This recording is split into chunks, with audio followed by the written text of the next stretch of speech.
better. Not different, extremely better. That's why, to me, this is the definitive way to play The Last of Us.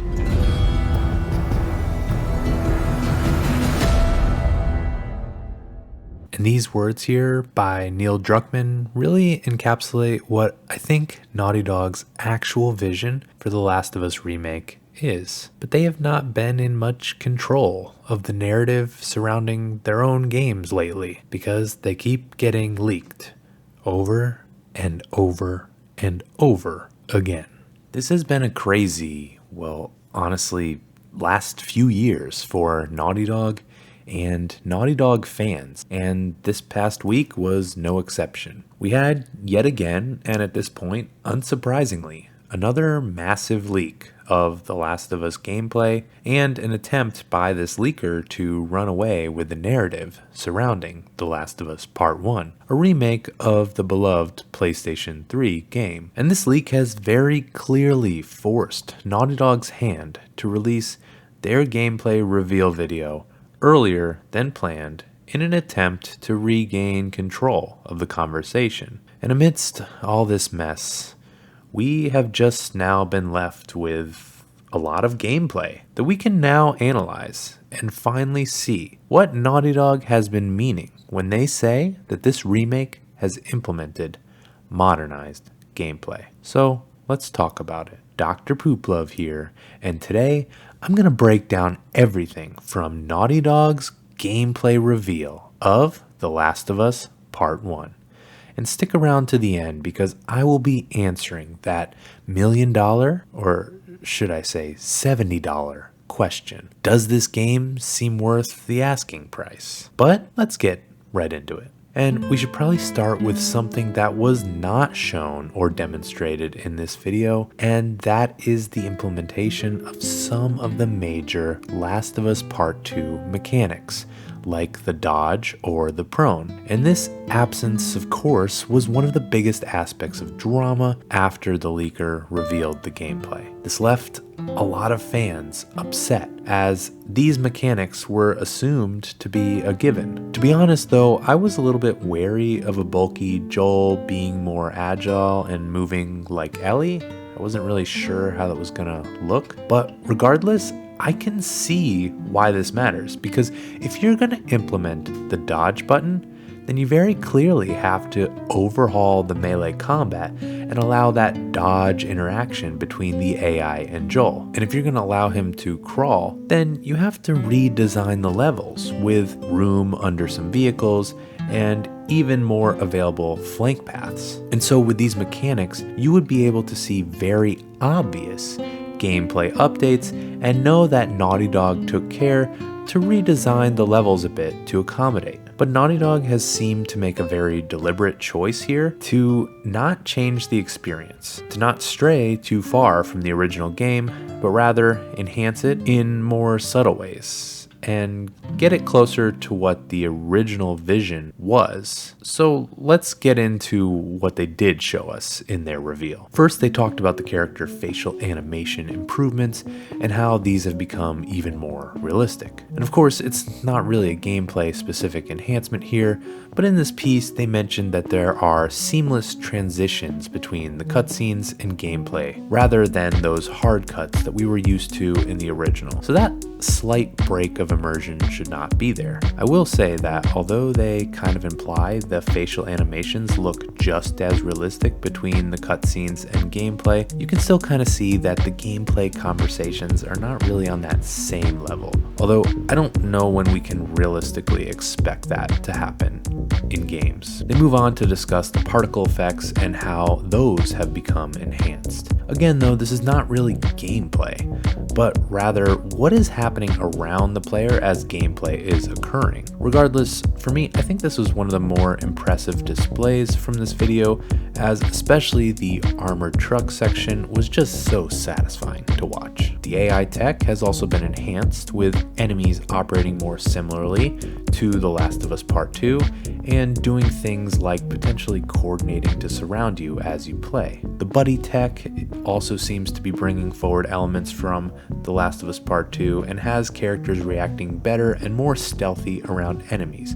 which was a major criticism of the first game, so they did need to address this. And next, Naughty Dog talked about what is perhaps the most significant actual gameplay change, and that is this motion matching, which apparently provides slightly different animations for different movement decisions, and is intended to make moving through a space seem even more realistic and varied. It was hard to get a full sense of this from the video, but in the leaks where we saw longer gameplay sections, I kind of got the sense that Joel was moving differently, and I'm not really sure how I feel about this piece being better, but I think time will tell as to whether it's a more satisfying view of the gameplay. But the thing is here that this gameplay change mostly just seems to tweak the look of it rather than releasing any new mechanics. Perhaps it will feel better on the sticks moving with this, but I don't know. Naughty Dog also relays some of the extras that will be provided, much of which we received in The Last of Us Part 2, and some of which I'm not sure how many people actually used, but these are additional gameplay modifiers like slow mode,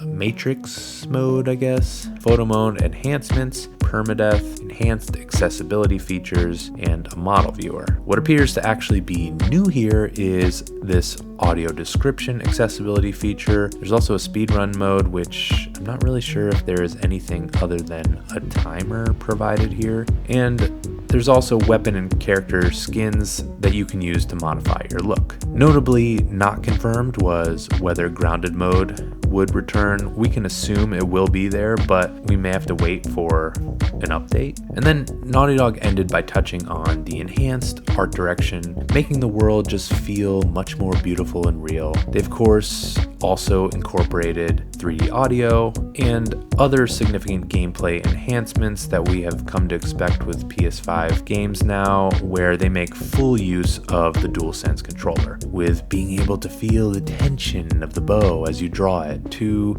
shotgun reloading, weapon upgrades, which are also just like that of The Last of Us Part 2, and of course gameplay sequences both high intensity but also those loving, tender moments have some sort of haptics to give you more immersion. Alright, so then, although this is not very clear from Naughty Dog's video, the leaks did reveal a few more tidbits that we can expect, and that is that the aiming and reticles, including the hunting rifle and the bow, will mirror that of The Last of Us Part 2, rather than the original Last of Us, which, for me, if I'm being honest, I preferred the aiming from Part 1, and I did think it was a little off with Part 2, but that might be just because I play so much factions. So, after all they showed us, everything they have done, it can't be for nothing, right? But is it worth $70? While extremely impressive, I'm not convinced that this price has been justified here. Of course, this remake has removed my beloved factions, which in and of itself should be a hit to the replayability value that the original provided. Also, although obviously some of these features that Naughty Dog discussed are PS5 specific, I do struggle to understand why a PS4 version is not possible. But also, I just think about the likely budget of this game. They did not have to spend money developing a story. They didn't have to get their actors back to redo motion capture or re-record their lines. They used much of the tech and features that were already developed for The Last of Us Part 2, and the gameplay enhancements seem quite minimal. When you think about that, and you compare it to a game that does have to spend money on all those things, and they're the exact same price, it does feel like you're not getting the same value. But that doesn't mean that Naughty Dog did not pour their hearts into this game and try to make the best experience possible. As they stated, their intended goal was not to change the core experience, but enhance it and fully realize the original vision. I do, however, feel that their obsession with visuals and realism, while extremely beautiful, has potentially distracted them from taking a closer look at other aspects of this remake, such as level design and gameplay, which could have used some more significant updates. Naughty Dog, though, doesn't half-ass anything, and so I do not view their work here as a cash grab, because, well, for one, you have to remember this was not their idea in the first place.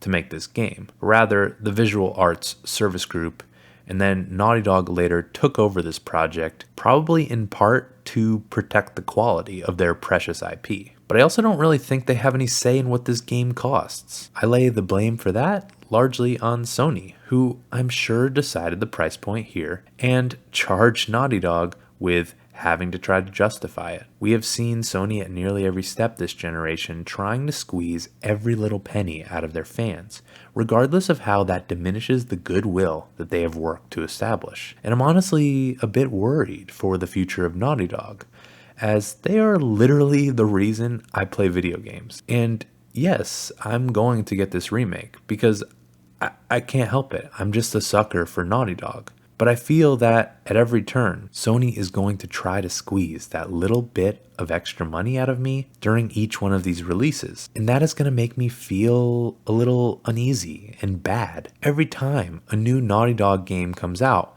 rather than what I should be feeling, which is just pure excitement and awe at what this passionate and loving team has accomplished. So I do hope that Sony will learn that short-term profits are probably not worth diminishing the reputation of their brands, and I hope that us fans can only have good feelings when Naughty Dog releases their next game, which is going to be Factions, and I can't freaking wait for that. But what do you think about this game and this price? And when thinking about the future of Naughty Dog, if you want to know the possibilities that I think they might have in the works for their next single-player narrative, then you should check out this video.